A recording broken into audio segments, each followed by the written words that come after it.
របៀបតែមានពេលមានឡើងថ្លៃខ្លាំងឬក៏អត់តាមអញ្ចឹងនេះក៏អាចចេះបាននេះក៏អាច download CME Group ពីក្នុង App Store ឬក៏ Play Store មកបន្ទាប់មកអ្នកនេះចុចទៅលើពាក្យថា CME Group បន្ទាប់មកនៅកន្លែងនេះស្ដាំនៅខាងក្រោមយើងចុចទៅលើពាក្យថា More បន្ទាប់មកទៀតអ្នកនេះអូសមកក្រោមមានកន្លែង Tool អ្នកនេះឃើញពាក្យថា Open Interest and Settle Tool អ្នកនេះក៏ចុចលើវាមកហើយចុចទៅលើពាក្យថា Open Interest Heat Map ពេលដល់ចំណុចនេះអ្នកនេះឃើញទៅលើពាក្យខាងលើវាមានពាក្យថា Select Product អីចឹងអ្នកនេះចុចព្រួយមួយបាញ់ខាងក្រោមហ្នឹងណាកន្លែងនេះយើងយកពាក្យថា Asset Class នេះគឺយើងយកពាក្យថា Metal អាហ្នឹងគឺ Metal មានន័យថាលោហៈធាតុហើយបន្តមកទៀតកន្លែង Choose Product នេះយកពាក្យថា Gold គាត់ចុចលើវាហើយរងចាំវាតិចទៅដើម្បីឲ្យ data របស់វាផ្លាស់ប្ដូរមកមាសណាដើម្បីយើងអាចមើលតម្លៃអញ្ចឹងអ្នកនេះចុចលើវានៅនឹងហើយចាំមើល data វាតិចទៅគឺវា refresh គឺចូលមកអញ្ចឹងពេលដល់ចំណុចនេះអ្នកនេះឃើញ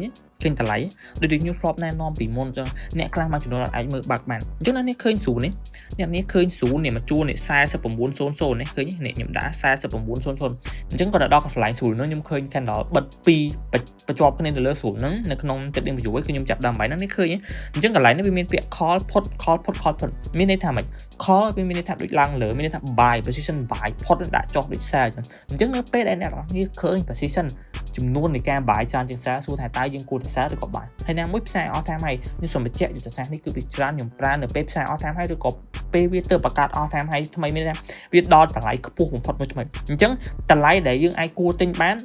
តម្លៃក្បាលកុដខ្ញុំឧទាហរណ៍4800 4900 4700អញ្ចឹងអ្នកទាំងនេះឃើញហេតុអីបានក្បាល00ហ្នឹងគឺវានឹងបុកឡើងទៅទៀតព្រោះក្បាលហ្នឹងគឺភាគច្រើនអ្នកមួយចំនួនគឺគេចាំលក់ប៉ុន្តែគឺសម្រាប់ market maker គឺពួក data ទាំងអស់ហ្នឹងគឺពួកគាត់នឹងទិញនៅក្នុងតម្លៃហ្នឹងឯងអញ្ចឹងអ្នកនេះឃើញហើយសួរថាតើខ្ញុំគួរយក TP ប៉ុណ្ណាអញ្ចឹងភាគច្រើនបើសិនជាអ្នកទិញនៅក្នុងតម្លៃគុតឧទាហរណ៍ថាក្បាល49ក្បាល48អីចឹងគឺក្បាល TP គឺ4950បើសិនជាទិញបាននៅ4800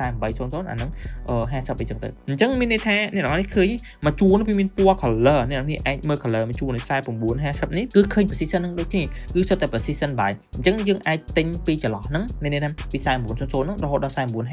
ហើយ4950នៅក្នុងតម្លៃដល់5000អញ្ចឹងទៅប៉ុន្តែពីច្រើនក្បាល50នេះគឺប្រយ័ត្នប្រយែងតិចដោយសារក្បាល4950នេះគឺជាក្បាល reversal បើក្បាលកុដ4900គឺក្បាល continuation មានន័យថាក្បាលបបែកកន្លែងហ្នឹងគឺវាទៅទៀតប៉ុន្តែក្បាល50អីហ្នឹងគឺកតុយ50ហ្នឹងមានន័យថាវាអាចនឹង reversal មកអញ្ចឹងពីច្រើនគឺក្បាលកុដដូចជាក្បាល5000 5100 5000អីចឹងទៅហើយយើងមើលទៅលើ data នេះបានយើងអាច confirm មើលបានហើយរបៀបខ្ញុំចូលដូចខ្ញុំប្រាប់ទាំងអស់នេះអញ្ចឹងយើងអាចប្រើយុទ្ធសាស្ត្រក៏បានឬក៏យើងរមើលជាមួយនឹង SVG ឬក៏យើងគាត់តែចាំ candle ពីបិទផ្ទឹមគ្នាឧទាហរណ៍មានដល់តាម10នាទីឬក៏15នាទីបិទតែឧទាហរណ៍យើងយកបាយយើងបិទខៀវតែ2គ្រាប់យើងអាចបុកបាយឡើងលើចឹងដូចតែ position ដូចគ្នាយើងបានចូលអីចឹងទៅហើយបើអ្នកនេះចង់បាន contract ដើម្បីបានលុយត្រឡប់វិញ$ពេលនេះតែបាន lot ឬក៏ការសិក្សាផ្សេងៗទៀតអាច join ចំណែកខ្ញុំឬក៏ community និងក៏ trader ហើយជួបគ្នាក្នុងវីដេអូក្រោយជម្រាបលាបាយ